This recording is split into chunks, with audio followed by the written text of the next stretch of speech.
Part 11।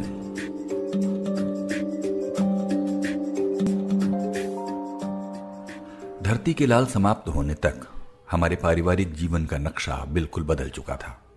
कभी वो दिन थे जब हम 10-10 के नोटों को आंखें फाड़ फाड़ कर देखा करते थे, और अब 100-100 के नोटों के बंडलों की मोटाई देखकर ही उनकी ओर से नजर फेर लेते थे। ज्यादा कमाई दम्मों की थी, पर उसे न पैसे जमा करने का शौक था, न अपने सुख आराम का ख्याल। बेगम पारा, नूरजहां, बेबी नसीम उसकी उम्र की अभिनेत्रियां थीं, और उनके साथ उसकी अच्छी दोस्ती थी। वो सब बड़ी बड़ी मोटरों में घूमती, पर दम्मों के लिए बस और रेलगाड़ी की सवारी ही काफी थी। खद्दर का सफेद सूट उसका लिबास था। घर के गुजारे लायक पैसे रखकर बाकी सारे पैसे वो देश सेवा की भेंट चढ़ा देती। उन दिनों देश सेवा का जोश भी तो बहुत था। चारों ओर तूफान सा आया हुआ था।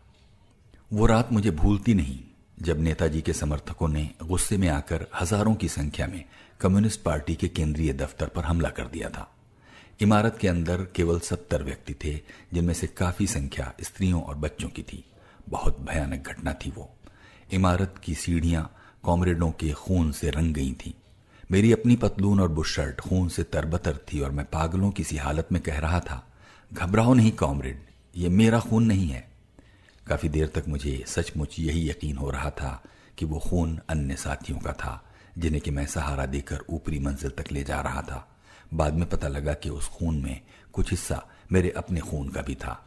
एक पत्थर मेरे सिर में लगा था, जिसका छोटा सा जख्म किसी कीमती सौगात की तरह आज भी मेरे सिर के ऐन बीच में मौजूद है।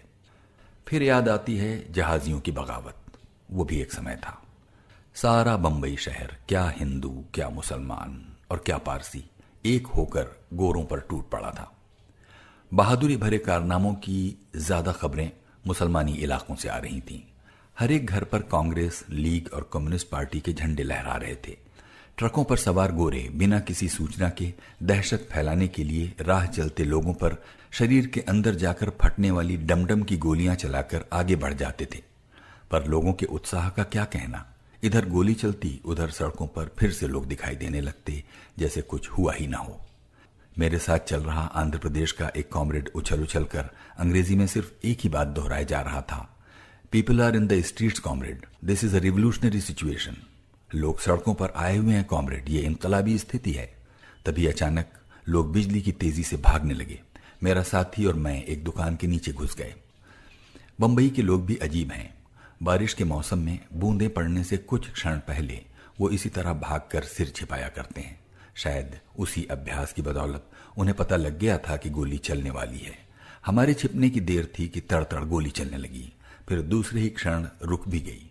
बंबई की बारिश भी ऐसे ही रुक जाया करती है।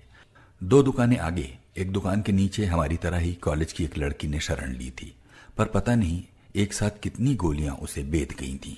वहीं उसने जान दे दी। हम उसकी लाश को उठाकर गिरनी कामगार यूनियन के दफ्तर ले गए। वहां रेलवे मजदूरों के नेताओं की गर्मागर्म बहस हो रही थी कि रेल की पटरियां उखाड़ डाली जाएं या नहीं।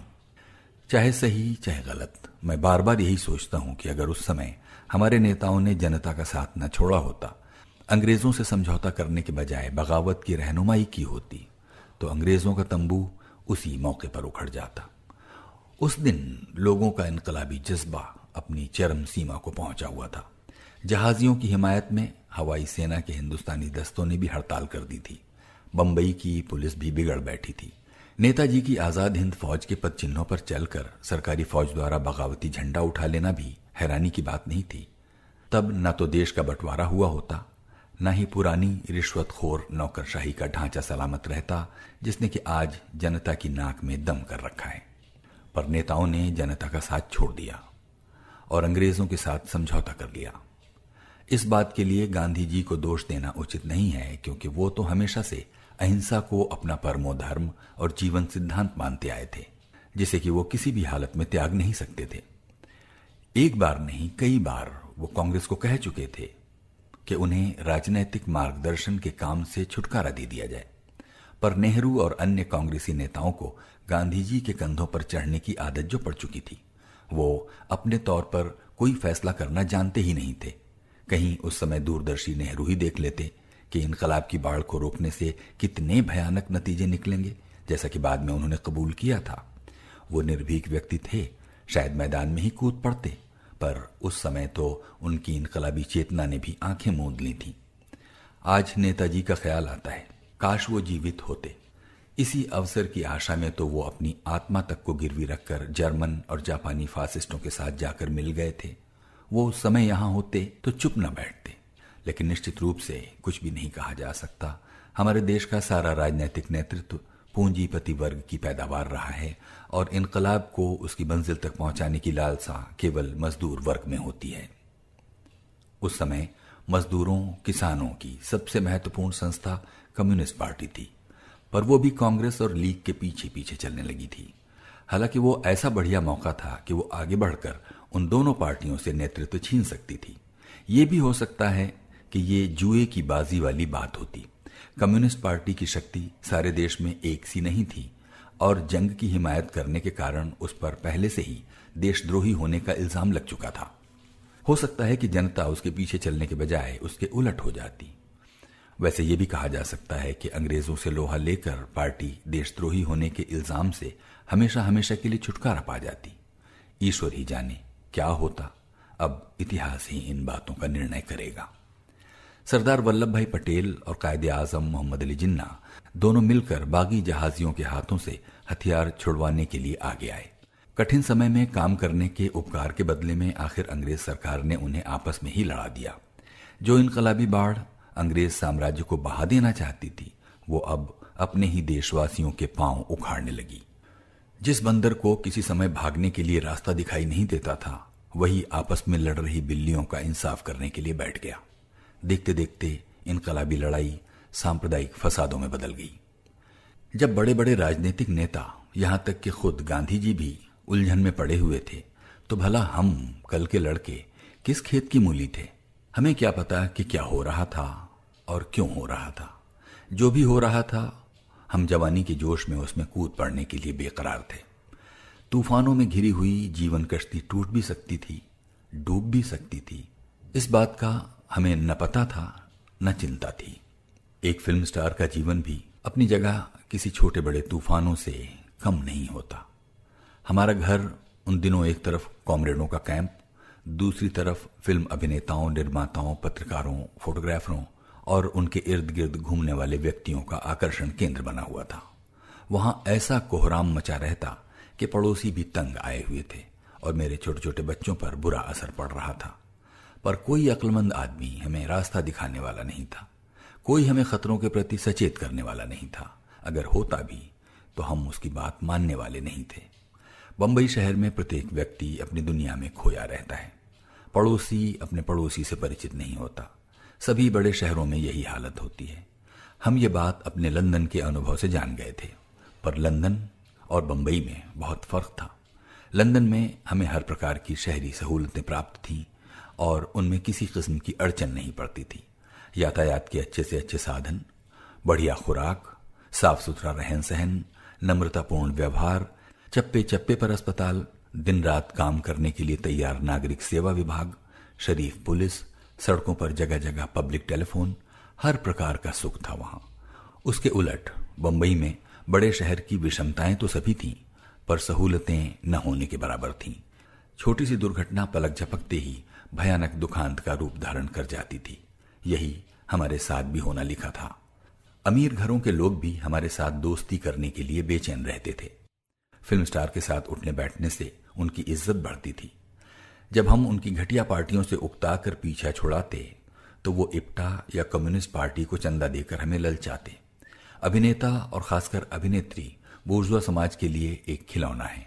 इस तथ्य का हमें बिल्कुल ज्ञान नहीं था। अभिनेत्री को दिए जाने वाले सम्मान में बहुत सा तिरस्कार का भी अंश होता है, ये भी मुझे पता नहीं था। एक बार जब अखबार में पढ़ा कि रेस में दौड़ने वाली घोड़ियों के नाम बेगम पारा, नरगिस, दमयंती वगैरह रखे गए हैं, तो मुझे बहुत गुस्सा आया। मेरा कर्तव्य था कि उस समय अपनी पत्नी की ढाल बनता, उसके कलात्मक जीवन की कद्र करता, रक्षा करता, उसे फिजूल के झमेलों से बचाता और पारिवारिक जीवन की जिम्मेदारियां अपने ऊपर लेता। पर मैं अपनी संकीर्णता के कारण मन ही मन में दम्मों की प्रसिद्धि और सफलता से ईर्ष्या करने लगा था। वो स्टूडियो से थकी हारी आती तो मैं उससे ऐसा सलूक करता जैसे वो कोई गलती करके आई हो।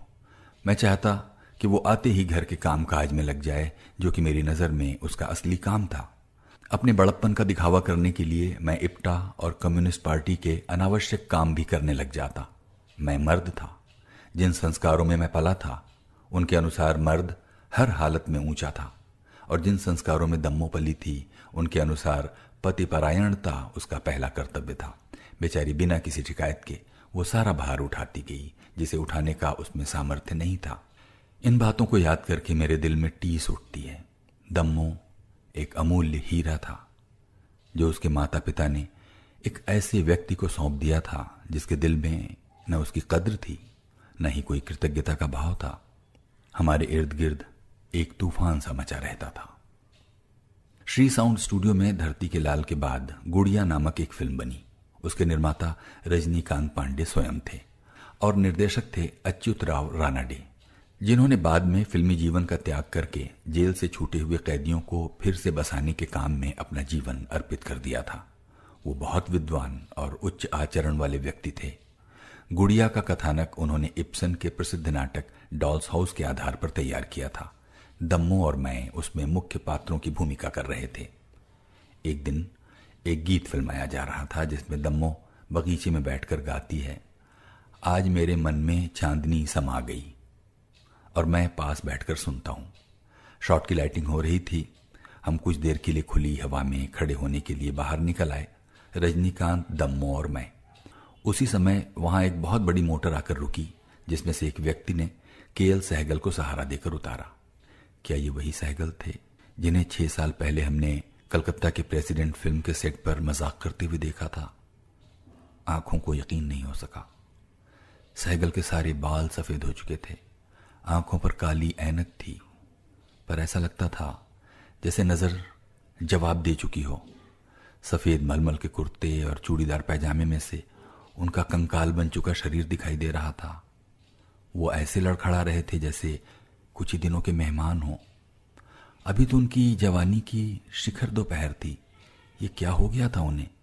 कौन सा रोग खा गया था उन्हें अंदर ही अंदर?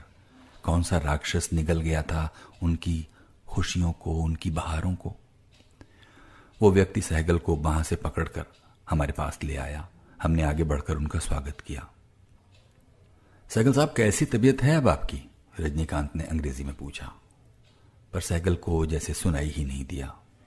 रजनीकांत ने मौके को संभालते हुए ऊंची आवाज में कहा, आइए आपका दमयंती साहनी से परिचय कराऊं, जिन्होंने इंडस्ट्री में कदम रखते ही इतनी मशहूरी हासिल कर ली है। आज वो एक गीत फिल्मा रही हैं। गीत? सहगल ने चौंक कर कहा।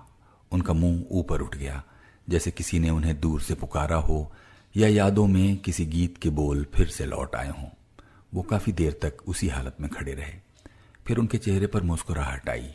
उन्होंने दम्मो को अपने पास खींच लिया और प्यार से उसके सिर पर हाथ फिराने लगे। A song?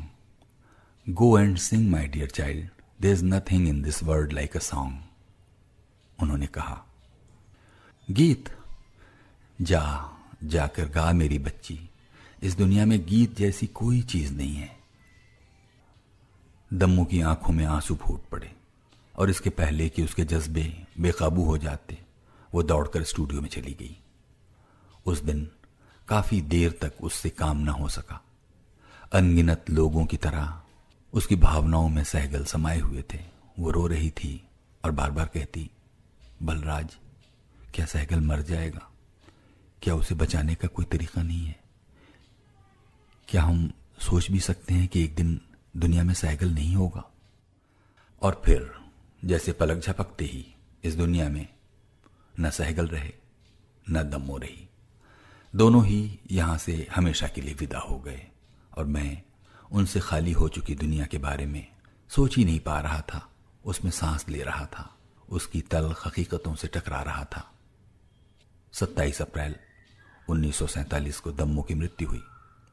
15 अगस्त 1947 को पंजाब के 2 टुकड़े हो गए। हमारा सारा परिवार रावलपिंडी से उजड़कर जगह जगह बिखर गया। मेरा ताश का घर गिरकर टूट गया।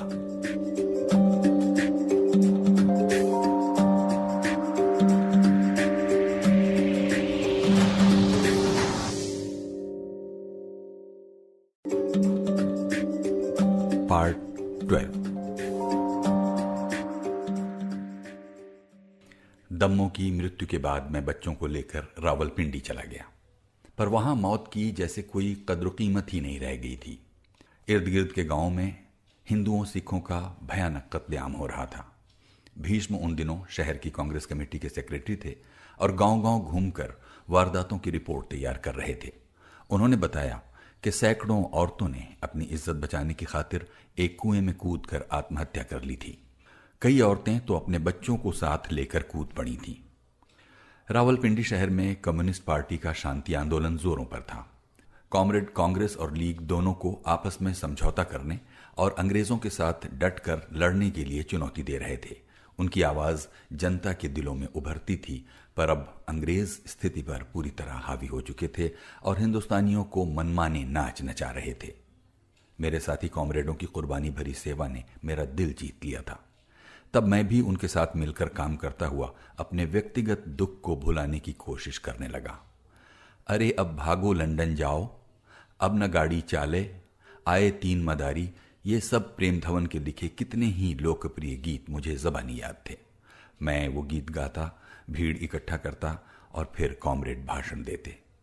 कॉमरेडों को सबसे ज्यादा भरोसा मजदूर वर्ग पर था। वो चाहते थे कि मजदूरों की बस्तियां फसादों से सुरक्षित रहें। न केवल ये, बल्कि मजदूर आगे बढ़कर सारे शहर की रक्षा करें। शहीद भगत सिंह के साथ ही श्री धन्वंतरी भी इस काम के लिए वहां आए। उनकी मीटिंगों में गाना भी मेरे जिम्मे लग गया। मई महीने की गर्मी में उस महान व्यक्ति को अपना सुख आराम तो क्या, खाना पीना तक भूला हुआ था। हम साइकिलों पर सवार होकर सारा दिन चक्कर लगाते रहते। उन दिनों मैं अच्छा खासा गवैया बन गया था। एक दिन हम अटक ऑयल कंपनी के मजदूरों की मीटिंग करने के लिए शहर से लगभग 12 मील दूर जा निकले। एक बंद कमरे में पार्टी के मेंबरों और हमदर्दों की मीटिंग हुई। कॉमरेड धन्वंतरी को चेतावनी दी गई कि वो इतनी लापरवाही से अपनी और मेरी जान खतरे में डालना छोड़ दें। गांव में मुसलमानों को लगातार इश्तियाल किया जा रहा था। इस काम में हुकूमत के अधिकारियों का भी हाथ था। सो वहां खुले आम मीटिंग करने का ख्याल ही पैदा न हुआ। कुछ एक मजदूर, अटक ऑयल कंपनी के सभी मजदूर मुसलमान थे, साइकिलों पर सवार होकर हमें शहर की हदों तक वापस छोड़ आए। मैं हंगामी घटनाओं की आंधी में फंसा हुआ भी उनके महत्व को समझने में असमर्थ था। तब तक मैंने लेनिन की एक भी पुस्तक नहीं पढ़ी थी। मार्क्सवादी ज्ञान मनुष्य को अपने चौगिर्दे को समझने और बदलने की जांच सिखाता है, पर मैंने वो जांच तब तक नहीं सीखी थी। इसलिए मैं घटनाओं पर अपनी ख्वाहिशों का मुलम्मा चढ़ाता रहता था, जो कि मध्यवर्गीय युवकों की आम कमजोरी है। मेरे पिताजी ज्यादा अनुभवी थे। उन्हें विश्वास हो गया था कि पाकिस्तान बनने के बाद हिंदुओं का वहां रहना असंभव हो जाएगा। जमीन जायदाद के तबादला संबंधी उन्हें लुधियाना से एक मुसलमान दोस्त की बार बार चिट्ठियां आती थीं, पर वो मेरी और भीष्म की सलाह लिए बिना कोई कदम नहीं उठाना चाहते थे। हम उनके सभी डर और शंकाओं को हंसी में उड़ा देते थे। हम कहते, भला लुधियाना जैसा बदसूरत नाम वाला शहर भी कभी रहने के लायक हो सकता है? वो भी हंस देते। मैं हैरान हूं कि हमारी हद दर्जे की मूर्खता को भी पिताजी कैसे सहन किए हुए थे। आखिर वो अपनी लाखों की जमीन जायदाद से हाथ धो बैठे। मेरी सेहत बहुत गिरी हुई थी। डॉक्टर ने मुझे कश्मीर जाने की सलाह दी। वहां भी हालात बहुत हंगामी थे, लेकिन सांप्रदायिकता का कहीं नामो निशान तक न था। महाराज हरि सिंह का दमन चक्र जोरों से चल रहा था। शेख अब्दुल्ला, सादिक, डीपी धर और कई अन्य नेता जेल में थे, जिसके कारण जनता में बहुत बेचैनी थी। कई राजनीतिक कर्मचारी रूपोश होकर बगावत फैला रहे थे और इस नेक काम में पुलिस तक उनकी मददगार थी। एक खुफिया अड्डे पर मेरी मुलाकात कश्मीर के महान मजदूर कवि अब्दुल सितार आसी से हुई। रोजी कमाने के लिए वो एक आढ़ती की दुकान पर बोरियां ढोया करते थे। ये भी मेरी एक अमिट याद है। मैं बंबई से आया था, जहां कम्युनिस्ट पार्टी का केंद्र था। इसीलिए श्रीनगर के कॉमरेड मुझे जरूरत से ज्यादा महत्व दे रहे थे। मैं भी अपनी शान बनाने की कोशिश करता, हालांकि मेरी राजनीतिक सूझबूझ उनके मुकाबले में कम थी। घर के वातावरण और गवर्नमेंट कॉलेज लाहौर की शिक्षा दोनों ने मुझे अंतर्मुखी बना दिया था। बड़ी से बड़ी घटनाओं की ओर से भी आंखें मूंदे रखना मेरी आदत बनी हुई थी। अपने इस रोग का इलाज मैं मार्क्सवादी ज्ञान की सहायता से भी न कर सका। कठिनाइयों में मेरी सोचने की शक्ति डामाडोल हो जाती है। मेरी जहनियत उस बंदर जैसी है जो आग से छेड़खानी करने से भी बाज नहीं आता और हाथ जलने पर झट भाग भी उठता है। काफी हद तक यही कमजोरी मेरे समकालीन साहित्यकारों और कलाकारों की भी कही जा सकती है। सन 1947 की मौत की आंधी हमारे सिरों पर से होकर गुजर गई, लेकिन उसके आधार पर हम न कोई बढ़िया फिल्म बना सके और न ही उस भावुकता से ऊपर उठकर साहित्य में उसका अमिट चित्रण ही कर पाए। मैं कुछ समय तक श्रीनगर में रहकर गुलमर्ग चला गया, जहां मेरा ध्यान प्रकृति के सुंदर दृश्यों में लीन हो गया। एक दिन मुझे अपने प्रिय मित्र और हिंदी के प्रसिद्ध उपन्यासकार अमृतलाल नागर का पत्र आया कि फिल्म निर्माता वीरेंद्र देसाई उनकी लिखी कहानी पर फिल्म बनाने वाले हैं, जिसमें मुख्य पात्र के रोल के लिए मुझे लेने का फैसला किया गया है। पारिश्रमिक 10,000 रुपए दिया जाएगा। अगर मुझे स्वीकार हो तो जवाबी तार दूं। 3 साल पहले इसी गुलमर्ग से मुझे चेतन आनंद खींचकर फिल्मों में ले गए थे। अब फिर एक प्यारे दोस्त ने लालच दिया। जवान दिलों में फिल्मों के लिए पता नहीं कैसा आकर्षण होता है। बंबई की जलवायु मुझे रास नहीं आई थी। वहां के लोग मुझे पराये से लगते थे। खासकर दम्मों के मरने के बाद तो बंबई जाने के लिए जरा भी दिल नहीं चाहता था। पंजाबी भाषा और पंजाबी साहित्य के लिए मेरे दिल में शौक जाग उठा था।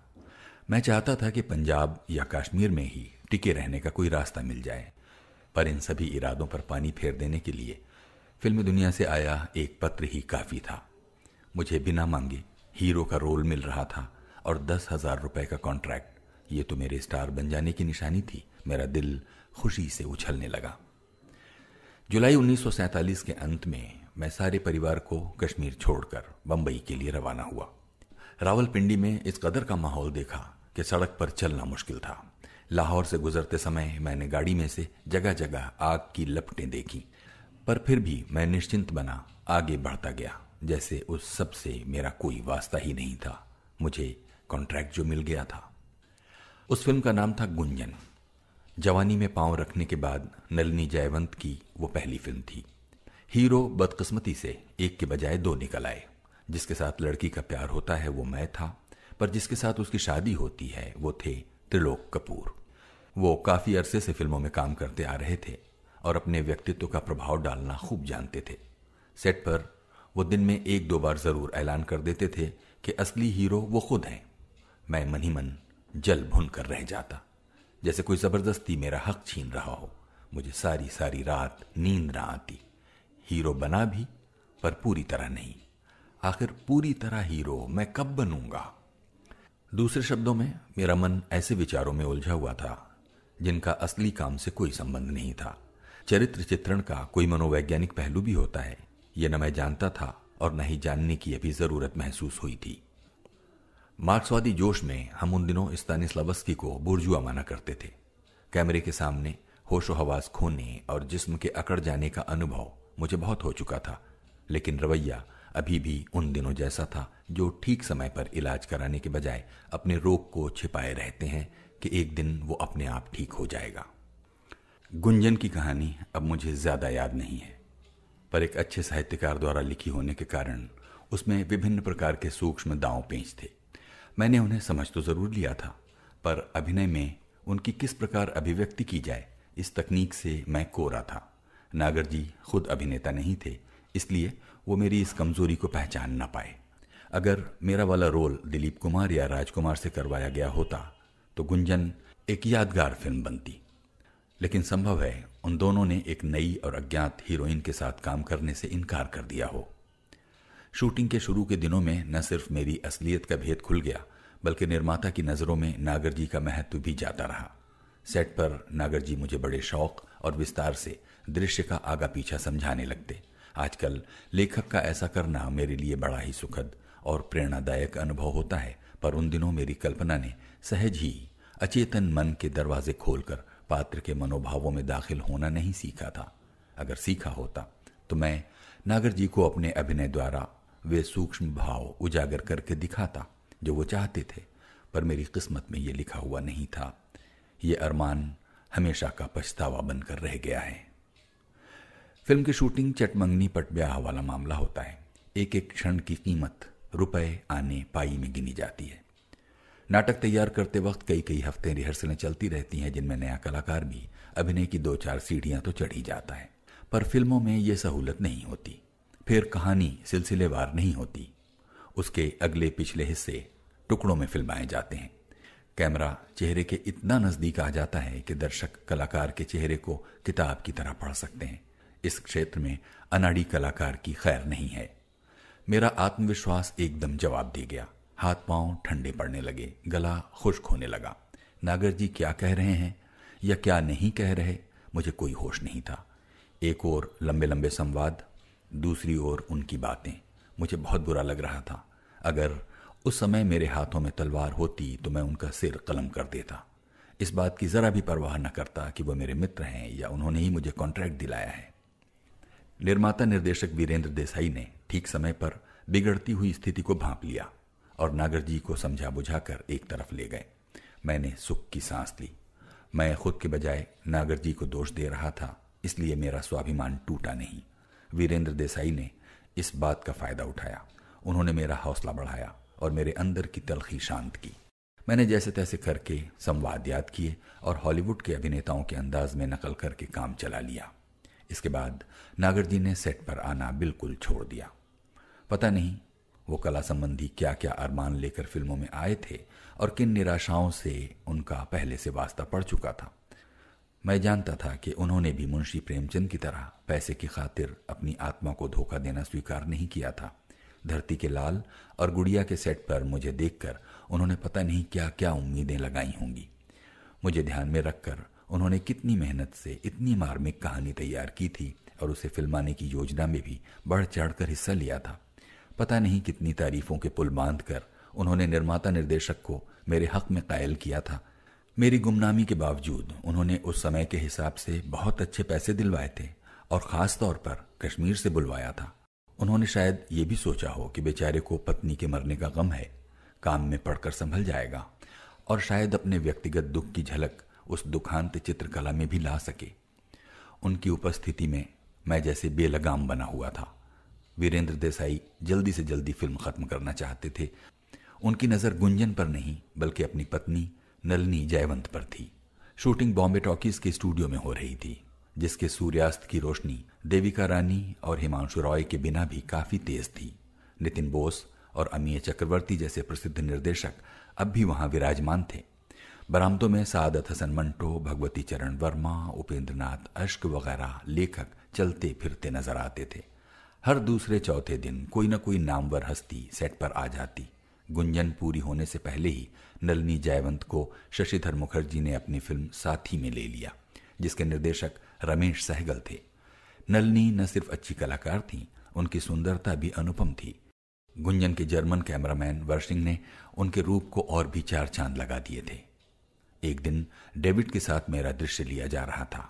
संवाद याद न होने के कारण मेरे रीटेक पर रीटेक हो रहे थे। आखिर मैंने डेविड से पूछा, भला डायलॉग याद करने का कोई तरीका भी है? आपके रीटेक नहीं होते? डेविड ने मुझे बड़े प्रेम से समझाया, वाक्य के हर शब्द के पीछे एक चित्र होता है। दूसरे शब्दों में, अगर उस वाक्य को अपनी कल्पना में देखो तो वो चित्रों की एक श्रृंखला के रूप में दिखाई देगा। अगर बोलते समय उस चित्र श्रृंखला की ओर ध्यान दो तो शब्द भूलेंगे नहीं। मैंने आजमा कर देखा तो ये बात सही निकली। मैंने इस शिक्षा को दिल में बैठा लिया। इस प्रकार फिल्म अभिनय का मुझे पहला पाठ मिला, जिसके लिए मैं डेविड का बहुत आभारी हूं।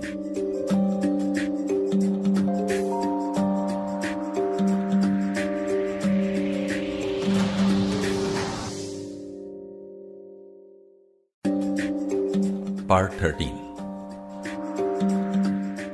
गुंजन बुरी तरह फेल हो गई।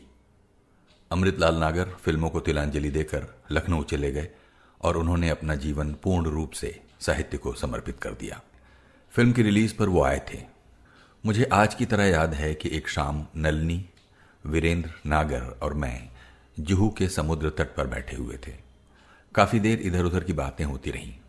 नागर जी को पता था कि मैं अपने अभिनय के बारे में उनकी राय की प्रतीक्षा में बैठा था।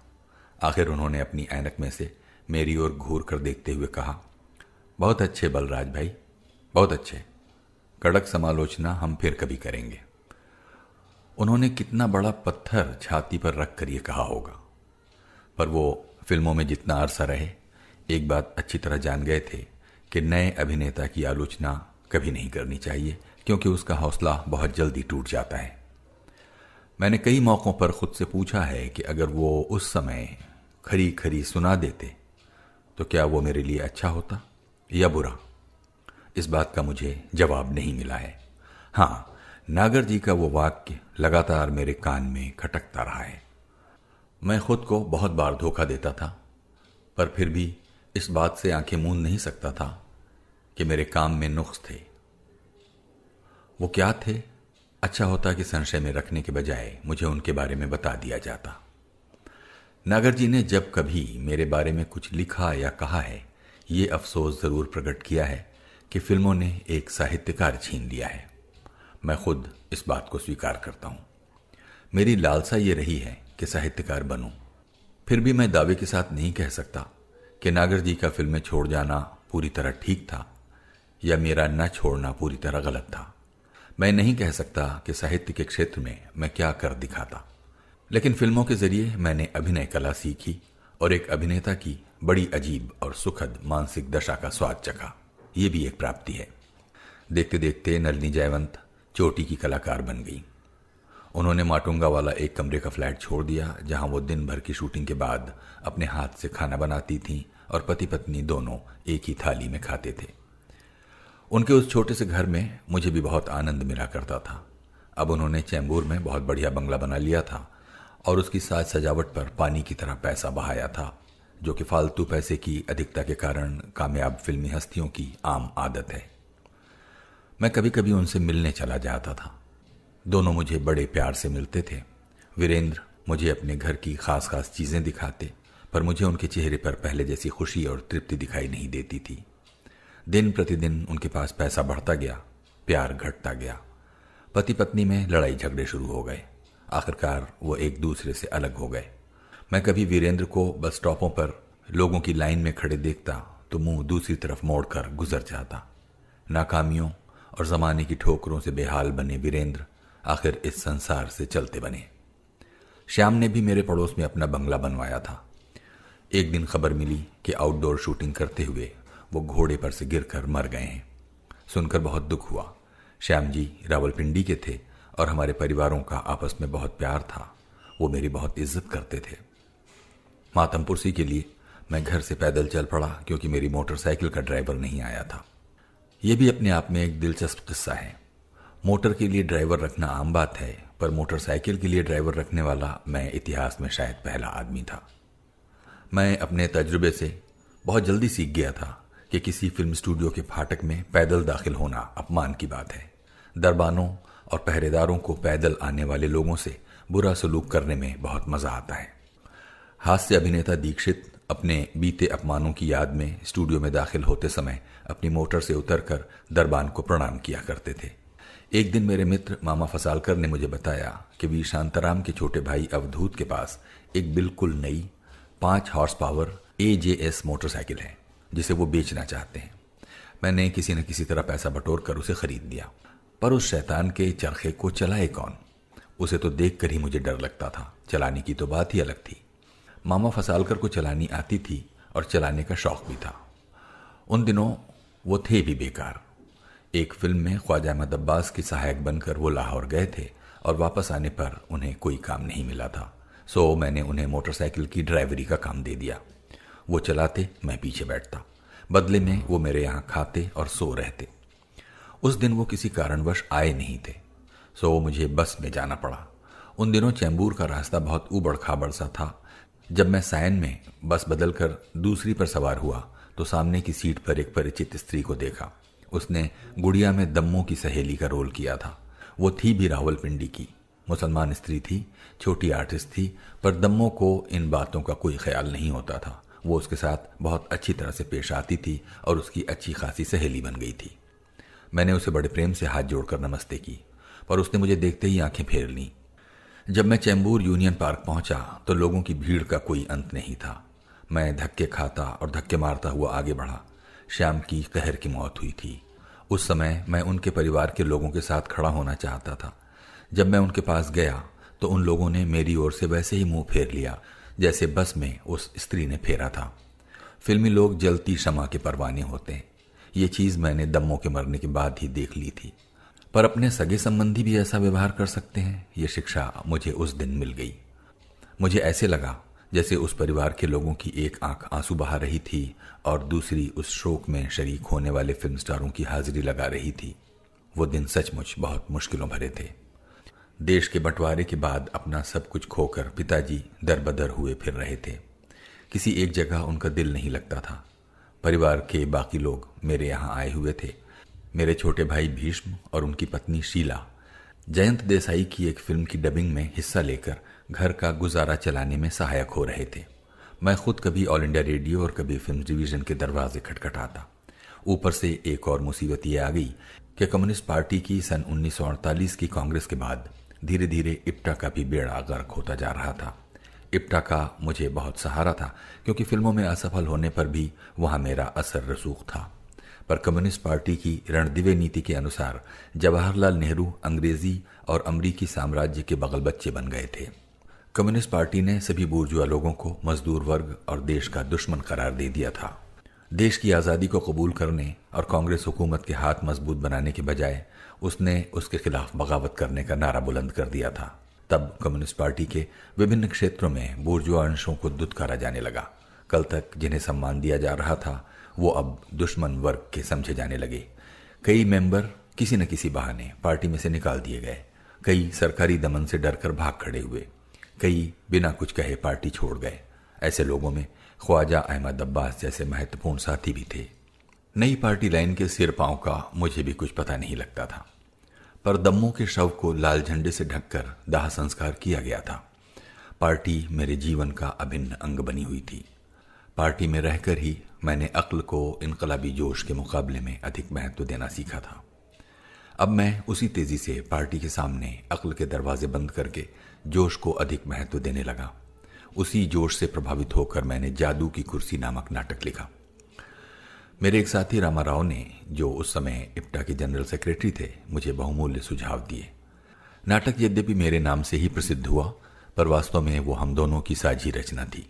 उसमें हमने पंडित जवाहरलाल नेहरू और उनकी नीतियों का बेहद मजाक उड़ाया था। मैंने ही उसमें मुख्य पात्र का रोल भी किया था। निर्देशन मोहन सहगल ने किया था, जो आज एक प्रसिद्ध फिल्म निर्देशक हैं। नाटक को आशा से कहीं ज्यादा सफलता मिली। हंस हंस कर दर्शकों के पेट में दर्द होने लगता था। कृष्णचंद्र ने भी उसे 11 बार देखा था। जिन लोगों ने ये नाटक देखा है मुझसे बार बार उसकी पांडुलिपि मांगते हैं, पर मैं उन्हें बता नहीं सकता कि अपनी उस गलत हरकत पर मैं कितना शर्मिंदा हूं। मेरे जैसे नगण्य व्यक्ति ने नेहरू जैसे महान व्यक्ति का मजाक उड़ाने की कोशिश की, ये सोचकर मैं शर्म से पानी पानी हो जाता हूं। उस मनहूस नाटक की सभी कॉपियां मैंने आग लगाकर नष्ट कर दी थीं और अब मुझे उसकी सिर्फ रूपरेखा ही धुंधली सी याद है। उन दिनों कोई फिल्म निर्माता मुझे काम देने के लिए तैयार नहीं था, पर कई दोस्तों को मुझसे हमदर्दी थी और वो मेरी मदद करना चाहते थे। वीरेंद्र देसाई की सिफारिश पर महेश कौल ने मुझे बुलाया और स्क्रीन टेस्ट लिया, यानी कैमरे के सामने मुझसे कुछ काम करा कर देखा। कैमरे के सामने आते ही जैसे मैं लकड़ी का बन गया और होशो हवास उसी तरह उड़ गए जैसे कि गुंजन के दिनों में उड़ जाया करते थे। कैमरे का डर अब मेरे अंदर बहुत गहरा धंस चुका था। मुंबई का फिल्मी संसार छोटा है, उसमें खबर फैलते देर नहीं लगती।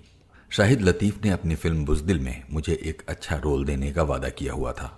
दर्जी से मेरे लिए कपड़े भी सिलवाए जा चुके थे, पर मुहूर्त से एक दिन पहले मेरी मशहूरी सुनकर शाहिद लतीफ ने मुझे उस रोल की जगह एक छोटा सा रोल देने का फैसला सुना दिया। ये अपमान मुझसे सहन न हो पाया और मैंने वो फिल्म छोड़ दी। मैं अपने मन में सारा दोष शाहिद लतीफ पर ही लगा रहा था। इसी तरह मेरे प्यारे दोस्त अयूब ने अपने छोटे भाई दिलीप कुमार को कहकर के आसिफ की फिल्म हलचल में मुझे एक अच्छा सा रोल दिलवा दिया। जैसे गुंजन में त्रिलोक कपूर नलिनी जयवंत के पति थे और मैं प्रेमी था, वैसे ही हलचल में दिलीप कुमार नरगिस के प्रेमी थे और मैं पति था। जब तक फिल्म की शूटिंग शुरू हुई मैं यही सोच सोच कर खुश होता रहा कि इस फिल्म के भी 2 हीरो हैं और मैं उनमें से एक हूं। मुझे एक जेलर का रोल करना था। के आसिफ हर काम को बड़े पैमाने पर करके खुश होते थे। एक दिन वो मुझे आर्थर रोड जेल दिखाने ले गए ताकि मैं अपनी आंखों से जेलर और जेल देख लूं। जेलर साहब हमारे स्वागत के लिए तैयार बैठे थे। उन्होंने अपने दफ्तर में अपनी अलग अलग वर्दियां हमें दिखाई। दर्जी हमारे साथ आया हुआ था, उसने भी वर्दियां देखी और उसी समय मेरा नाप ले लिया। फिर हमने जेल में घूमकर कैदियों का रहन सहन देखा। ये सन 1949 के शुरू का जमाना था। तोष से शादी किए हुए मुझे 10-15 दिन ही हुए थे। हम बलवंत गार्गी लिखित नाटक सिग्नल मैन दूली का रिहर्सल कर रहे थे। तोष उसमें सिग्नल मैन की पत्नी का रोल कर रही थी, निर्देशक मैं था। एक दिन रिहर्सल करते हुए खबर मिली कि परेल के कम्युनिस्ट पार्टी का एक जुलूस निकलने वाला है और हमें उसी समय उसमें शामिल होना चाहिए। हम दोनों पति पत्नी मोटरसाइकिल पर सवार होकर परेल पहुंच गए। मीटिंग हो रही थी। पुलिस के जरूरत से ज्यादा बंदोबस्त ने हमें हैरान जरूर किया, पर हमने उसे खास महत्व न दिया। मीटिंग के बाद जब जुलूस शुरू हुआ तो तोष स्त्रियों में और मैं मर्दों में शामिल होकर चल पड़े। हम अभी कुछ ही दूर गए थे कि धमाके सुनाई देने लगे। फिर लाठी, गोली, भाग दौड़। मैं नारे लगाता हुआ पकड़ा गया और हवालात में पहुंच गया। तोष का मुझे कुछ पता नहीं था। मैं 2 महीने वर्ली जेल में नजरबंद रहा। फिर एक क्लास मिलने पर मैं आर्थर रोड जेल में चला आया। वहां जेलर जब भी मुझे मिलते मेरी ओर बड़े ध्यान से देखने लगते और फिर कहते, मैंने आपको कहीं देखा हुआ है। मैं उन्हें क्या बताता। जितनी बार भी मैं उनसे कहता कि उन्हें गलती लग रही है, उनका यकीन और पक्का होता जाता कि मैं पहली बार जेल नहीं आया हूं और मुझ पर खास नजर रखने की जरूरत है।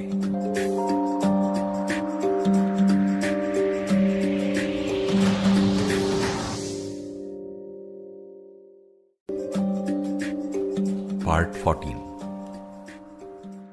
मैं सोचा करता था कि जेल बड़ी रोमांटिक और रहस्यमय जगह होगी, पर असलियत बड़ी ही तल्ख निकली।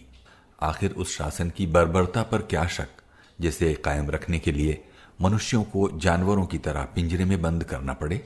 जेल के पिंजरे में बंद होने वाले लोग आमतौर पर गरीब या गरीबों की ओर से बोलने की गुस्ताखी करने वाले व्यक्ति होते हैं। समाजशास्त्री मानते हैं कि अपराधों का मूल स्रोत गरीबी ही है, यानी गरीब होना सबसे बड़ा अपराध है। इस बात की पुष्टि जेल में कदम रखते ही हो जाती है। पैसे वाला आदमी जितना जेल के बाहर सुख सुविधाओं से रहता है, उतना ही जेल के अंदर भी रह सकता है। पर गरीबी की बात और है। जेल के बाहर गरीब फिर भी शोर मचाकर लोगों का ध्यान अपने साथ होने वाले अन्यायों और अत्याचारों की ओर खींच सकता है, पर जेल की चारदीवारी के अंदर तो चाहे उसे जान से मार डाला जाए, बाहर की दुनिया को खबर तक नहीं मिल सकती। एक क्लास मिलने के बाद मैं आर्थर रोड जेल की सुख सुविधाओं वाली बैरक में अपने कॉमरेडों के साथ आ गया। जेल की पहली मंजिल साधारण अपराधियों के लिए थी। एक दिन उसमें लगभग 50 नाबालिग लड़कों को लाकर बंद कर दिया गया। जगह इतनी कम थी कि वो टांगे तक नहीं फैला सकते थे। मैंने कैदियों के मुंह से सुना कि हर दूसरे तीसरे महीने पुलिस बहुत से आवारा लड़कों को पकड़ लाती है, जैसे म्यूनिसिपैलिटी के कर्मचारी आवारा कुत्तों को पकड़ कर लाते हैं। फिर उन लड़कों को 2-3 दिन जेल में रखने के बाद बसों में बैठाकर शहर से 20-30 मील दूर जंगली इलाके में छोड़ दिया जाता है। कुछ लड़के अपने घरों को लौट जाते हैं और बाकी फिर वही कुछ करने के लिए बंबई लौट आते हैं। उस रात जब बैरक को ताला लग चुका था और हम सोने की कोशिश कर रहे थे, निचली मंजिल से एक लड़के की दर्दनाक चीख पुकार सुनाई दी। हमने सोचा कि बेचारे को डर लग रहा होगा या मां की याद आ रही होगी या किसी साथी ने मारा पीटा होगा, पर जब उसका रोना चीखना बंद होने में न आया तो हमने भी अपने सलाखों वाले दरवाजे को खटखटाकर जेलर को बुलाने की कोशिश की। जेलर भला आदमी था। उसने आकर बताया कि लड़के के पेट में दर्द है, लेकिन फिक्र वाली बात नहीं है, डॉक्टर को बुलाने के लिए आदमी भेजा गया है। हमने कुछ देर प्रतीक्षा की, आखिर चीखें बंद हो गईं। हमने सोचा कि डॉक्टर आ गया होगा, उसने लड़के को दवाई दे दी होगी और वो ठीक हो गया होगा। अगले दिन पता लगा कि लड़का रात ही में मर गया था। उसका अपेंडिक्स फट गया था। डॉक्टर नहीं आया था। शनिवार की रात थी वो और डॉक्टर सिनेमा देखने गया हुआ था। जेलर ने किसी दूसरे डॉक्टर को बुलाने की या तो जरूरत नहीं समझी या फिर उसे अधिकार नहीं था। एक दिन जेलर ने मुझे अपने दफ्तर में बुला भेजा। वहां के आसिफ बैठे हुए थे। मुझे देखते ही दोनों जोर से हंस पड़े। मैं उनकी हंसी का कारण समझ गया। अब जेलर को पता लग गया था कि उन्होंने मुझे पहले कहां देखा था। के आसिफ पुलिस कमिश्नर से एक अजीब ऑर्डर लेकर आए थे। जिस दिन स्टूडियो में मेरी जरूरत पड़े, मुझे पुलिस की हिरासत से वहां से जाने की इजाजत मिल जाया करेगी। एक क्लास ने पहले ही जेल की जिंदगी सुखद बना दी थी। इस ऑर्डर ने तो जैसे मुझे सुरखाब के पर ही लगा दिए। कैदी की सबसे बड़ी लालसा बाहर की दुनिया को देखने की होती है। हमारी बैरक के बाहर बरामदे की ऊंची दीवार पर चढ़कर दूर सड़क पर आती जाती बसें, डबल डेकर बसों की ऊपरी मंजिलें देखी जा सकती थी। बस इतना कुछ देखने के लिए हम बारी बारी से दीवार पर चढ़ने की प्रतीक्षा किया करते थे। लेकिन अब मुझे सारा दिन बाहर गुजारने की इजाजत मिल गई थी। अब मैं अपने साथियों के लिए ही नहीं बल्कि सभी कैदियों के लिए ईर्ष्या का पात्र बन गया। जिस दिन मुझे शूटिंग के लिए जाना होता, जेल में काफी चहल पहल होने लगती। हर किसी को फिल्मी बुखार सा चढ़ जाता। मेरे पास तरह तरह की फरमाइशें आती। कोई खुशबूदार तेल लाने के लिए कहता, कोई दांतों का मंजन, कोई दिलीप कुमार नरगिस की फोटो, कोई चाय, कोई बीड़ी, कोई खास ब्रांड की सिगरेटें। इन चीजों की लंबी सूची जेब में डालकर मैं स्टूडियो पहुंच जाता। के आसिफ वो सूची अपने सहायक के हवाले कर देते। शाम तक सब चीजें आ जाती। इस मनोरंजक स्थिति का जेलर भी मजा ले रहे थे। उनका एक कैदी फिल्म में जेलर का रोल कर रहा था, इसलिए उनकी जिम्मेदारी भी कुछ बढ़ गई थी। मुझे भेजने से पहले वो मेरा खास तौर पर निरीक्षण करते, मेरी हजामत देखते और मुझे कई किस्म की हिदायतें देते। एक दो बार तो वो मेरे साथ स्टूडियो भी आ गए। उन दिनों अजीब अजीब घटनाएं होती थीं। साहिर लुधियानवी भी कम्युनिस्ट पार्टी के नजदीक थे और पुलिस की नजरों से बचकर रहते थे। एक दिन उन्होंने सुना कि मैं स्टूडियो में हूं तो वो मुझसे मिलने के लिए आए।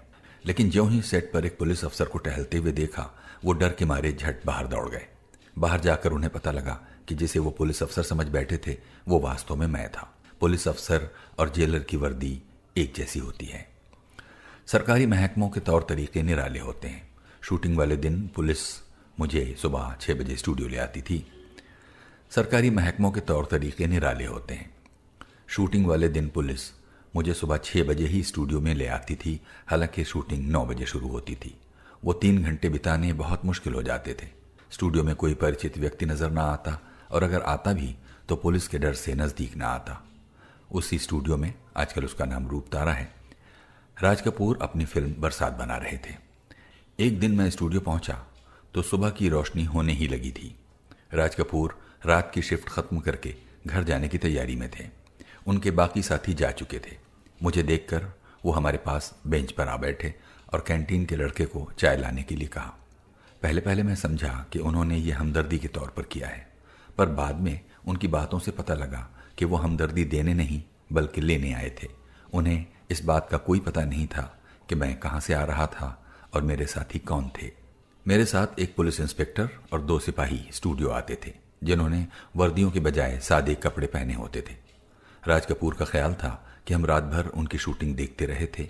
वो इस बात से बहुत खुश थे और हमें और भी ज्यादा प्रभावित करना चाहते थे। वो जब भी कोई फिल्म बनाते हैं उसमें पूरी तरह खो जाते हैं। उस समय भी उनका यही हाल था।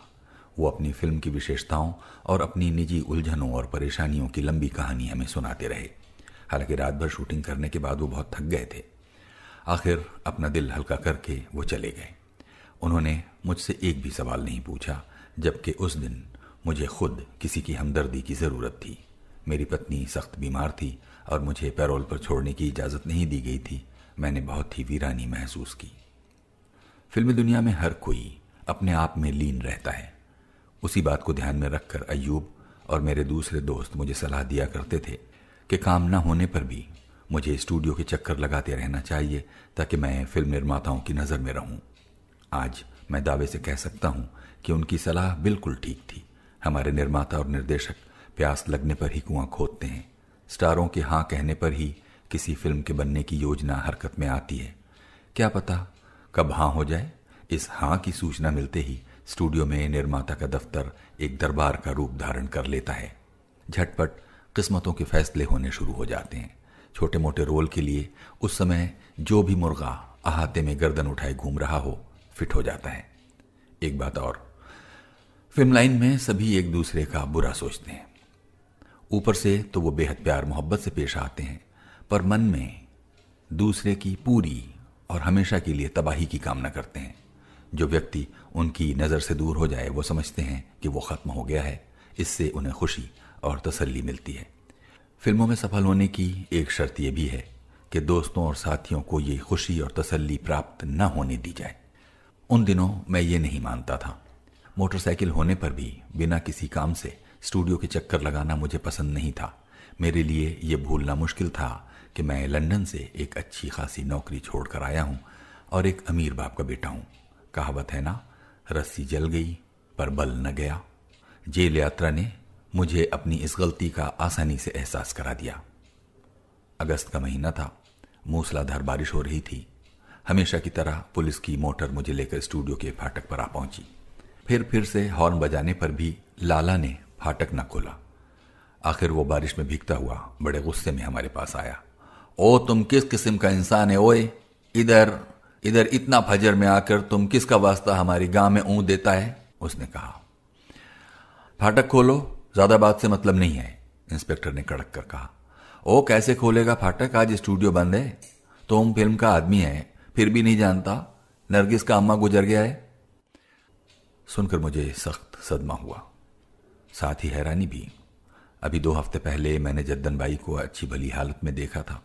वो सिर्फ इंडस्ट्री की सबसे बड़ी स्टार की मां ही नहीं थी, खुद भी एक महान कलाकार और महान व्यक्तित्व वाली महिला थी, जैसी महिला मैंने शायद ही कोई और देखी होगी। जब भी मेरी शूटिंग होती वो स्टूडियो में आती। उन्हें बहुत गहरी हमदर्दी थी मेरे साथ और प्रगतिशील विचारधारा थी उनकी। किसी न किसी बहाने वो मेरी पत्नी और बच्चों को भी स्टूडियो में बुला लेती थीं और मेकअप रूम में या कहीं और हमारी मुलाकात करा देती थीं। उस दिन अचानक उनकी मौत की खबर सुनकर मैं भौचक्का रह गया। रात को दिल की हरकत बंद हो जाने से उनकी मौत हो गई थी। इंस्पेक्टर ने ड्राइवर को निर्लिप्त भाव से वापस जेल जाने का हुक्म दे दिया। मेरा दिल और भी बेचैन हो उठा। इतने इंतजार के बाद आज़ादी का एक दिन नसीब हुआ था। बच्चों से मिलने, तोश का हालचाल मालूम करने और दूसरी कई किस्म की आशाएं दिल में लेकर मैं जेल में से निकला था। दोस्तों साथियों की फरमाइशें अलग थीं। इस प्रकार निराश लौट जाना मेरे लिए असह्य था। मैंने इंस्पेक्टर को बंबई की जबान में मस्का लगाना शुरू किया। मैंने उसे बताया कि जद्दन बाई फिल्म और संगीत की दुनिया में कितनी बड़ी हस्ती थी। वो सिर्फ नरगिस की मां ही नहीं, खुद भी एक महान कलाकार रह चुकी थी। उनके परिवार से मेरा बहुत गहरा संबंध था। क्या मुझे 2 मिनट के लिए भी उनके यहाँ जाकर शोक करने की इजाज़त नहीं मिल सकती? नहीं, मुझे जो हुक्म है उसी के मुताबिक चलना है। शूटिंग नहीं है तो इसका मतलब है आप सीधे वापस जेल जाना। नहीं, मुझे जो हुक्म है उसी के मुताबिक चलना है। शूटिंग नहीं है तो इसका मतलब है सीधे वापस जेल जाना। पर 2 मिनट देर से गए तो क्या फर्क पड़ जाएगा? मैं सिर्फ अपने ही नहीं आपके भी फायदे की बात कर रहा हूं। आपको पता है कि फिल्म स्टारों का कितना बड़ा जमघट लगा होगा उनके घर में। दिलीप कुमार, कामिनी कौशल, राज कपूर, मोतीलाल, भारत भूषण, बेगम आरा, नलिनी जयवंत और पता नहीं कितने दूसरे एक्टर एक्ट्रेसों को आप बहुत नजदीक से देख सकेंगे। अगर चाहेंगे तो मैं उनके साथ आपको मिला भी दूंगा। बस 5 मिनट अफसोस करके हम चल देंगे। नहीं, आप कम्युनिस्ट लोगों का कोई भरोसा नहीं है कि भीड़ में कब कहीं खिसक जाएं और मुझे नौकरी से ही हाथ धोना पड़े। पर मैंने देखा कि उसका रवैया कुछ नर्म पड़ गया था। मैंने व्यंग्य करते हुए कहा, क्यों डरते हैं? पिस्तौल आपकी जेब में है, 2 कांस्टेबल आपके साथ हैं, बेशक मुझे बांह से पकड़े रखना। आखिर वो मान गया और हम नरगिस के घर की ओर चल दिए। 3 महीने हो गए थे मुझे समुद्र का नजारा देखे हुए। चर्च गेट का मोड़ मोड़कर मैरीन ड्राइव की तरफ जाने पर जब मैंने बबर शेर की तरह उन्मत्त बनी उछलती हुई लहरों को देखा तो मन बेचैन हो उठा। उस कैद की हालत में मैं समुद्र की असीम सुंदरता का और भी आनंद ले रहा था। हजरत खिज्र गर शहीद न हो, लुत्फ़े उम्रे दराज क्या जाने। नरगिस के घर में अफसोस करने वाले लोगों की जैसे बाढ़ आई हुई थी। जैसा कि मुसलमानों में रिवाज है, लोग अफसोस करते और कुछ देर बैठकर जनाजे का वक्त पूछकर उठ जाते, पर मैं था कि एक बार बैठकर उठने का नाम ही नहीं ले रहा था। और इंस्पेक्टर भी फिल्म स्टारों को देखता हुआ जैसे खो गया था। मुझे उस दिन महसूस हुआ कि मैं अपने दोस्तों साथियों की याद में से किस हद तक निकल चुका था। सब मेरी ओर ऐसे देख रहे थे जैसे कोई मुर्दा कब्र में से निकल कर आ गया हो। सिर्फ दुर्गा खोटे ने मेरे पास आकर मुझसे बात की, लेकिन मेरे जेल में होने का उन्हें भी कुछ पता नहीं था। जरूरत सिखाती है। उस दिन से मैंने पक्का फैसला कर लिया कि दिल चाहे ना भी हो, फिल्मी हलकों की नजर से मैं दूर नहीं रहूंगा और किसी न किसी तरह फिल्मी दुनिया को अपने अस्तित्व का एहसास कराता रहूंगा। ऐसी बात नहीं है कि मेरे जेल में होने या शूटिंग के लिए जेल से लाए जाने की चर्चा नहीं थी, लेकिन इस चर्चा का फायदा मुझे तभी हो सकता था अगर मैं प्रसिद्ध कलाकार होता। तब तो पत्रकार खूब मिर्च मसाले लगाकर इस कहानी को लिखते और फोटो खींचने के लिए जेल के फाटक तक मेरा पीछा करते। पर मेरे स्तर के कलाकार को पब्लिसिटी देने से कोई फायदा नहीं था और ना ही ऐसी पब्लिसिटी मेरे हक में जाती थी। ऐसे कलाकार को लेने का निर्माता को क्या फायदा जिसके बारे में कोई भरोसा ही ना हो कि वो शूटिंग के लिए बाकायदगी से आएगा। और कम्युनिस्ट शब्द के साथ तो उन दिनों कई प्रकार के बुरे विशेषण जुड़े हुए थे। के आसिफ की फिल्मसाजी दुनिया भर से निराली और अपनी ही किस्म की थी। उन्हें न तो पैसे की पाबंदी थी न ही वक्त की। हर बार जब मैं स्टूडियो जाता तो हलचल की कहानी बदली हुई होती थी। जिंदगी की तलखियों और कैमरे के डर ने पहले ही मेरे होश भुलाए हुए थे। अब उस वातावरण में मेरी अक्ल जैसे जवाब देने लगी। एक बार मेकअप करते हुए मैं चक्कर खाकर कुर्सी से नीचे गिर पड़ा था। कैमरे के सामने जाना मुझे सूली पर चढ़ने के बराबर लगता था। मैं अपने आप को संभालने की बहुत कोशिश करता। कई बार रिहर्सल भी अच्छी भली कर जाता। सभी मेरी हिम्मत बढ़ाते, पर शॉट के ऐन बीच में पता नहीं क्या हो जाता कि मुझे अपना अंग अंग जकड़ा हुआ लगता। अपनी जबान हलक से नीचे उतरती हुई महसूस होने लगती। बस फिर रीटेक पर रीटेक होने लगते। मुझे लगता कि चारों तरफ खड़े हुए लोग जैसे मुझ पर हंस रहे हैं। मैं उनकी ओर से ध्यान हटाने और अपना मन अभिनय की ओर लगाने की बहुत कोशिश करता, पर सब कुछ जैसे आउट ऑफ फोकस होने लगता। मैं महसूस करता जैसे अभिनय कला के दरवाजे मेरे लिए हमेशा के लिए बंद कर दिए गए हों। एक दृश्य इस प्रकार था। नरगिस से मेरी नई नई शादी हुई है। मैं जेल में ड्यूटी खत्म करके आता हूं। दिलीप कुमार, जो उम्र कैद भुगत रहा है, मेरे बंगले में बागवानी करता है। वो शादी की मुबारकबाद देने और फूलों का गुलदस्ता मुझे और मेरी पत्नी को भेंट करने के लिए आता है। नौकर चाय की ट्रे लाकर मेज पर रखता है। मैं नरगिस के लिए चाय का कप बनाता हुआ मीठी मीठी बातें करने लगता हूँ। वो चुप रहती है और मैं वर्दी उतारने के लिए कमरे में चला जाता हूँ। तब दिलीप नरगिस को अपने दुख सुनाने लगता है, क्योंकि वो दोनों वास्तव में एक दूसरे के प्रेमी होते हैं। शॉट के दौरान जब भी दिलीप या नरगिस से मेरी आंखें मिलती तो मुझे लगता जैसे वो आलोचना भरी नजर से मुझे घूर रहे हों। मैं उनकी नजर का मतलब समझ ना पाता और मेरा ध्यान उखड़ जाता। तभी शॉर्टकट हो जाता। उस नजर का रहस्य मैं आज बता सकता हूं। शॉट से कुछ क्षण पहले तक दिलीप और नरगिस बड़े आराम से बैठे गप्पे मार रहे होते थे, पर शॉट शुरू होते ही वो अपने अपने पात्र में प्रवेश कर जाते, लेकिन मैं अपने पात्र से बाहर ही रह जाता। स्वाभाविक अभिनय करने की मैं भी कोशिश करता, पर यह नहीं जानता था कि स्वाभाविक होने का मतलब है पात्र के अंदर प्रवेश करके स्वाभाविक होना, और पात्र के अंदर प्रवेश करने की एक मानसिक क्रिया है। मैं उस क्रिया से अनजान था, इसलिए समझता था कि मैं खुद तो स्वाभाविक हो गया हूं, पर दिलीप और नरगिस अस्वाभाविक लग रहे हैं। असलियत इसके उलट थी। उस दिन मेरी पत्नी भी स्टूडियो के किसी कोने में बैठी शूटिंग देख रही थी। बहुत रीटेक हुए। मैं चाय बनाते समय अपने संवाद भूल जाता या संवाद बोलते समय चाय बनाना भूल जाता। बहुत दुर्गति हुई मेरी। आखिर ओझा और आसिफ ने किसी न किसी तरह खींच तान कर वो दृश्य पूरा किया। मेरा काम खत्म हुआ तो दिलीप और नरगिस के संवाद शुरू हुए। मैं इप्टा का 30 बार खां, जो फिल्म अभिनेताओं को किसी गिनती में ही नहीं लाता था, तब पहली बार आदर और नम्रता के साथ उनकी कला की कीमत पा रहा था। मुझे लग रहा था कि मैंने खुद कला की उस सीढ़ी के पहले डंडे पर भी अभी पांव नहीं रखा था। उस दिन मुझे बहुत जबरदस्त धक्का लगा। मेरी पत्नी नई नई इंग्लैंड से आई थी। सिग्नलमैन दूली की रिहर्सलों के दौरान उसने मुझे डिक्टेटरों की तरह अभिनेताओं से पेश आने से रोका। निर्देशक का काम कलाकार को कठपुतली की तरह नचाना नहीं है, उसने कहा था। कलाकार की हरकतें उसके अपने अंदर से निकलनी चाहिए, उसकी अपनी कल्पना में से। और उसने स्तानिस्लावस्की का हवाला दिया था, जो मेरी नजर में बस एक बुर्जुआ चोंचला था। मैंने पत्नी को डांट कर चुप करा दिया था। आज अपनी मूर्खता को याद करके मैं शर्म से पानी पानी हो रहा हूं। सेट के एक ओर खड़े होकर मैंने दिलीप कुमार से जैसे भिक्षा मांगते हुए कहा, कैमरे के आगे आप इतनी सहजता से कैसे काम कर लेते हैं, मुझे भी कुछ बताइए। दिलीप कुमार का जवाब मुझे आज तक याद है। कुछ दूसरों को देखकर सीखा है, कुछ दोस्तों ने मदद की है। उनके जवाब ने मुझे निराश किया। मैं उनसे सीखने के लिए इतना उत्सुक था, पर वो मुझे टाल गए थे। मेरी गाड़ी का पहिया दलदल में फंसा देखकर भी उन्होंने मेरी मदद नहीं की थी। पर आज मैं खुद यही कहता हूं। उदाहरणार्थ, कल की ही बात लीजिए। मैं समुद्र तट पर सैर कर रहा था कि कबीर बेदी मिले। उनके माता पिता से मेरी गहरी दोस्ती रह चुकी है। मैंने उनकी कुशलता पूछी। कुछ बातों के बाद कबीर बेदी ने कहा, मुझे राज खोसला के साथ काम करने में बड़ा मजा आ रहा है। मैं खुद को अपने पात्र में ढालने के काबिल हो जाता हूं। पहले तो मैं कैमरे के सामने अपने आप में सिकुड़ा हुआ सा महसूस करता था। हाँ, राज खोसला बहुत बढ़िया डायरेक्टर है, मैंने कहा। पर आप तो हर किस्म के डायरेक्टरों के साथ काम कर चुके हैं बलराज जी। अगर डायरेक्टर अच्छा ना हो तो फिर आप खुद को पात्र में किस प्रकार ढाल लेते हैं?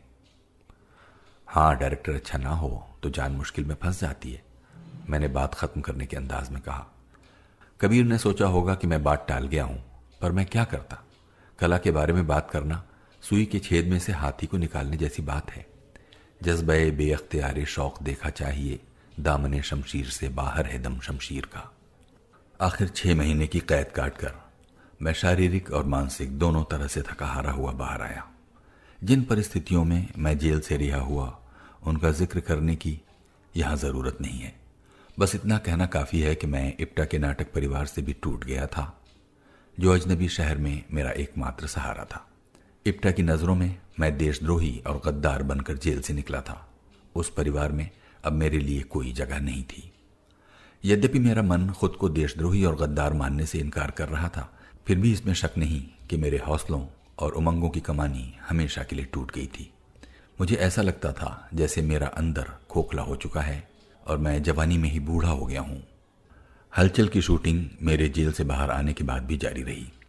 कभी कभी लंच के समय ओझा, आसिफ, दिलीप कुमार, याकूब आदि बरामदे में कुर्सियां रखवा कर बैठ जाते और एक एक्स्ट्रा को, जिसका नाम बदरुद्दीन था, नकलें लगाने के लिए कहते।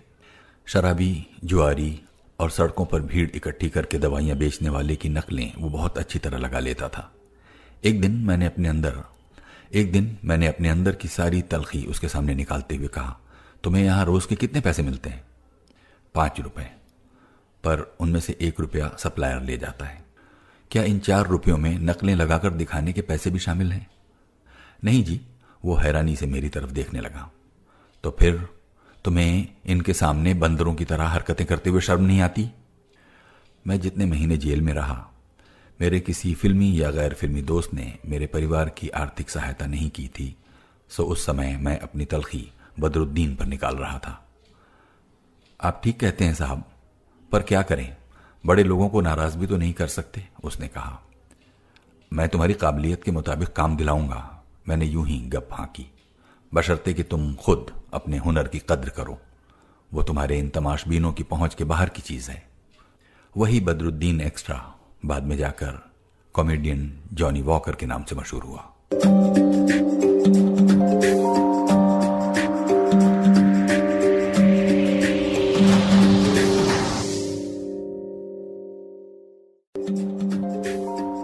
पार्ट 15।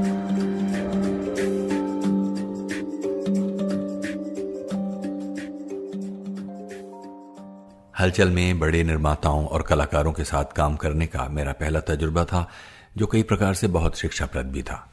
मैंने देखा कि कैसे इन लोगों के पहलू में दौलत का दरिया बहता है, कैसे फाइनेंसर और डिस्ट्रीब्यूटर उनके दरवाजों पर नौकरों की तरह खड़े रहते हैं, कैसे बेदर्दी से दौलत तबाह की जाती है, कैसे ये लोग रियासती राजाओं की तरह मनमानी और ऐश परस्ती करते हैं, कैसे उनके गिर्द जी हुजूरी करने वाले मूर्ख और निकम्मे लोगों की तूती बोलती है, और कैसे स्वाभिमानी व्यक्तियों की मिट्टी पलीत होती है, और कैसे दिन रात मेहनत करने वालों को अपनी तनख्वाह के लिए भी हाथ जोड़ने पड़ते हैं। मैंने ये भी देखा कि इन लोगों के गिर्द चुंबकीय आकर्षण का एक क्षेत्र होता है, जिसमें फिल्मी जुनून के मारे हुए लोग आंखें मूंदे फंस जाते हैं और खुद को तबाह कर लेते हैं। यह खतरा मुझे खुद के बारे में ही नहीं बल्कि अय्यूब के बारे में भी महसूस होने लगा। उन दिनों दिलीप कुमार और कामिनी कौशल के रोमांस की बहुत चर्चा थी। दोनों कलाकार सफलता और प्रसिद्धि के शिखर पर थे। किसी हद तक अय्यूब का अपने छोटे भाई दिलीप की इस समस्या के प्रति चिंतित होना स्वाभाविक था, लेकिन जब यह समस्या हमारी बातचीत का विषय बनने लगी तो मैं कन्नी कतराने लगा। कुछ और घटिया किस्म की गलतफहमियां भी पैदा हो गईं, जिनकी वजह से हमारी आपस की बोलचाल बंद हो गई, यहां तक कि हमारे परिवार भी एक दूसरे से दूर हो गए। मुझे क्या पता था कि अय्यूब इस दुनिया में अब कुछ दिनों के ही मेहमान हैं। अगर पता होता तो मैं अपनी सारी तंग नजरी और स्वार्थ को एक तरफ रखकर उन्हें सीने से लगाए रहता और उनसे कभी दूर ना होता। पर किस्मत में कुछ और ही लिखा था। पर उसके बाद जियारत के लिए एक बार भी न जा सका। फिर भी अपने उस प्यारे और नाजुक दिल वाले दोस्त को बड़ी हसरत से याद करता रहा हूं। संभलने दे मुझे ऐ नाउमीदी, क्या कयामत है कि दामानी ख्याले यार छूटा जाए है मुझसे। घर की आर्थिक दुर्दशा का एहसास बच्चों को पता नहीं कैसे हो गया था। एक दिन मैं घर लौटा तो परीक्षित अपनी छोटी बहन शबनम से कह रहा था, कितनी फिजूल चीजें हैं पटाखे, लोग यूं ही पैसा बर्बाद करते हैं। मुझे याद आया कि अगले दिन दिवाली थी। पड़ोस में एक दिन पहले से पटाखे छूट रहे थे। मेरे दिल में टीस उठी। उसी समय मैं उल्टे पांव गया और एक दोस्त से 50 रुपए उधार लेकर पटाखों से भरा हुआ टोकरा और मिठाई लेकर वापस आया। उन दिनों परीक्षित 10 वर्ष का था। मैं दोस्ताना तौर पर बिना पैसों के इस बात के लिए मान गया था कि वो हलचल में दिलीप कुमार के लड़कपन का रोल करेगा। बाद में नितिन बोस ने दीदार में भी परीक्षित को लेना चाहा तो पारिश्रमिक के तौर पर 1,500 रुपए देने की बात की। मेरी पत्नी को परीक्षित का फिल्मों में काम करना बिल्कुल पसंद नहीं था क्योंकि इससे उसकी पढ़ाई का नुकसान होता था, पर मैंने उसे मना लिया क्योंकि हमें पैसों की जरूरत थी। फिर मैंने एक दोस्त की तरह परीक्षित के सामने सारी बात खोल कर रखी और कहा कि उस समय वो खुद को घर का मर्द समझे क्योंकि उसकी कमाई परिवार के लिए इस्तेमाल की जाएगी। परीक्षित चुप बना सुनता रहा। मैं अपनी तरफ से बड़ी अक्ल की बात कर रहा था, पर कह नहीं सकता कि मनोवैज्ञानिक दृष्टिकोण से वो सही थी या गलत। नाबालिग बच्चे का स्टूडियो में अकेले काम पर जाना ठीक नहीं समझा जाता। उसके साथ घर के किसी न किसी व्यक्ति का जाना जरूरी है। परीक्षित के साथ स्टूडियो जाने में मेरे स्वाभिमान को चोट पहुंचती थी। इस प्रकार मैं लोगों की नजरों में बच्चे से काम कराने वाला बेरोजगार बाप बन जाता। परीक्षित को तो मैंने मर्द बनने के लिए मना लिया था, लेकिन मैं खुद मर्दानगी से परिस्थितियों का मुकाबला करने लायक न बन सका। मैंने ये सोचकर खुद को तसल्ली दे ली कि नितिन बोस और दिलीप कुमार परीक्षित को अपने बच्चों की तरह समझते हैं और उसका पूरा ख्याल रखते होंगे।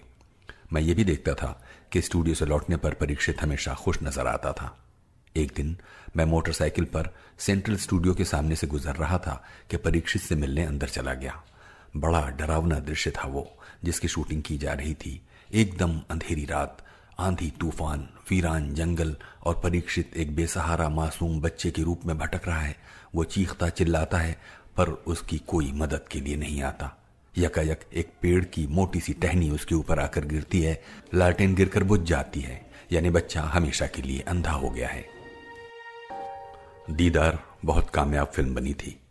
देश के लगभग सभी बड़े शहरों में उसने जुबली की थी। इस दृश्य को देखकर लाखों दर्शक रोए होंगे, पर उस समय मैं रो नहीं सका था, बल्कि मेरी आंखों में खून उतर आया था। आंधी तूफान में धूल, मिट्टी और दूसरी चीजों को उड़ाने के लिए बिजली के बड़े बड़े पंखे चलाए गए थे। निर्देशक, कैमरामैन और अन्य कर्मचारी अपनी आंखों और फेफड़ों की रक्षा के लिए चेहरों पर गैस मास्क चढ़ाए हुए थे। ऐसा लगता था जैसे वो सब लोग कोई बहुत बड़ा कारनामा करने के लिए मोर्चे पर आए हुए हों। पर जिस मासूम बच्चे को खतरे में झोंका जा रहा था, उसकी किसी को चिंता नहीं थी। देखते ही मैं भौचक्का रह गया और सीधे नितिन बोस के पास जाकर उन्हें बुरा भला कहने लगा। वो बड़े नम्र स्वभाव के व्यक्ति थे। सच पूछा जाए तो सारा प्रबंध ठीक से करना प्रोडक्शन डिपार्टमेंट की जिम्मेदारी थी, नितिन बोस की नहीं। फिर भी उन्होंने बड़ा अफसोस जाहिर किया और पूरी सावधानी से जल्दी शॉट खत्म करने का प्रबंध किया। उस समय महेश कौल नितिन बोस के पास खड़े थे। मैं एक तरफ बैठकर सोचने लगा कि अगर मैं ना आता तो मेरे बच्चे का क्या हाल होता। कभी मेरी नजर महेश कौल की तरफ जाती तो मैं उन्हें बड़े गौर से अपनी तरफ देखता हुआ पाता। वो शायद मुझे पहचानने की कोशिश कर रहे थे या शायद सोच रहे थे कि नितिन बोस के सामने इस तरह बोलने की एक मामूली कलाकार की इतनी हिम्मत कैसे हुई। ये अनहोनी सी बात थी। बहुत से गरीब माता पिता पैसे की मजबूरी के कारण अपने बच्चों से फिल्मों में काम कराते हैं और उन्हें बहुत कुछ देखा अनदेखा करना पड़ता है। एक दिन मधुबाला के पति मेरे यहाँ तशरीफ लाए। मुझे लगा कि शायद मुझे अपनी फिल्म में काम देना चाहते हैं, पर उन्होंने परीक्षित के लिए फरमाइश की। अपनी निराशा को छिपाते हुए मैंने बड़ी ही नम्रता से इनकार कर दिया। बच्चे की पढ़ाई का हर्ज होता है, मैंने कहा। वो चुप रहे और काफी देर तक मेरी तरफ एकटक देखते रहे। वो मुझे बड़े सहृदय पंजाबी बुजुर्ग लगे। आखिर उन्होंने कहा, बेटा तुम भी बाप हो और मैं भी एक बाप हूं। मैंने भी जिंदगी में बहुत उतार चढ़ाव देखे हैं और मैं इस नतीजे पर पहुंचा हूं कि इस दुनिया में बिना पैसे के कोई किसी का दोस्त नहीं है। जरा खुद ही सोचो, क्या रखा है आजकल की पढ़ाई लिखाई में। मैंने तुम्हारे बेटे का काम देखा है, बहुत प्यारा लगता है वो स्क्रीन पर। काम भी बहुत अच्छा करता है। एक फिल्म रिलीज होने की देर है कि प्रोड्यूसर उसके लिए तुम्हारे आगे पीछे दौड़ने लगेंगे, तुम्हें 10-10, 20-20 हजार की रकमें देने की बात करेंगे। और फिल्म में बच्चे का काम भी कितने दिन का होता है? मुश्किल से 8-10 दिन का। एक साथ 20 फिल्मों में काम कर सकता है। साल 2 साल में तुम हर किस्म की आर्थिक चिंताओं से छुटकारा पा जाओगे। फिर चाहे 1 दर्जन मास्टर घर में बुलाकर बेटे को पढ़ा लिखा देना। मैं तुम्हें मजबूर नहीं करता बेटा, पर तुम्हारी भलाई की बात करना अपना फर्ज समझता हूं। सोच लो, कोई जल्दी नहीं है, अपनी बीवी से सलाह मशविरा कर लेना, मैं फिर आऊंगा। खान साहब, मैं आपका बहुत शुक्रगुजार हूं, पर मेरा फैसला पक्का है, मैंने सहमी हुई सी आवाज में कहा। अच्छा, तुम्हारी मर्जी। उनके जाने के बाद मैं देर तक विचारों में डूबा रहा। यह कैसी दुनिया है जहां आदमी को अपने किसी भी फैसले के ठीक या गलत होने का यकीन नहीं होता। फिर भी जब मैं मुड़कर पीछे की तरफ देखता हूं तो सोचता हूं कि वो दिन इतने बुरे भी नहीं थे। जिंदगी में थोड़ा बहुत वलवला था। एक रूसी फिल्म डब करने का छोटा सा कॉन्ट्रैक्ट मिल गया। फेमस स्टूडियो के एक कमरे में मैं और मेरी पत्नी मूवीओला पर सारा दिन रूसी संवादों की जगह हिंदी संवाद बोलते रहते। तोश को थोड़ी बहुत रूसी आती थी, जिससे काम कुछ आसान हो जाता था। बच्चों को स्कूल रवाना करके और खाने का डिब्बा अपने साथ लेकर हम मोटरसाइकिल पर सवार हो जाते। पड़ोस का कुत्ता भौंकता हुआ हमें कॉलोनी के फाटक तक छोड़ जाता और शाम को हमारे स्वागत के लिए भी हाजिर रहता। इसका भी अपना ही मजा था। फेमस स्टूडियो की इमारत में ही चेतन आनंद की फिल्म नवकेतन का भी दफ्तर था। चेतन को भी हमारा पता लग गया होगा।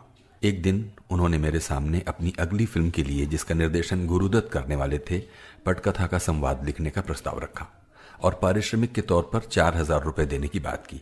मैंने खुशी से प्रस्ताव स्वीकार कर दिया और उनका धन्यवाद किया। पूना में गुरुदत्त की देवानंद से दोस्ती हो गई थी। वहीं वो प्रसिद्ध निर्देशक ज्ञान मुखर्जी के सहायक थे। कुछ साल उन्होंने अल्मोड़ा में उदय शंकर के केंद्र में नृत्य भी सीखा था। वो बहुत अच्छी बंगाली जानते थे। निर्देशन का उन्हें यह पहला मौका मिल रहा था। साहिर लुधियानवी ने भी पहली बार इसी फिल्म में गीत लिखे थे। फिल्म का नाम था बाजी, जो बहुत कामयाब फिल्म बनी थी।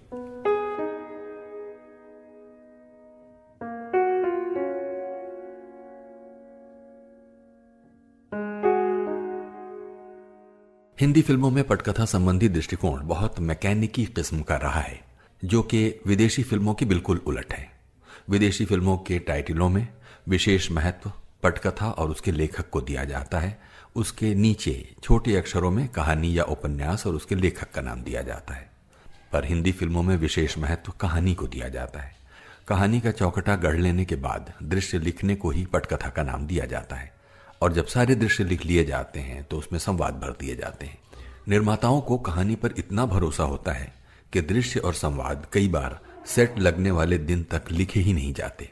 कई बार तो कैमरामैन शॉट के लिए लाइटिंग ठीक करके शॉट लेने के इंतजार में बैठा रहता है। जाहिर है कि ऐसी हालत में चरित्र चित्रण की ज्यादा गुंजाइश नहीं रहती।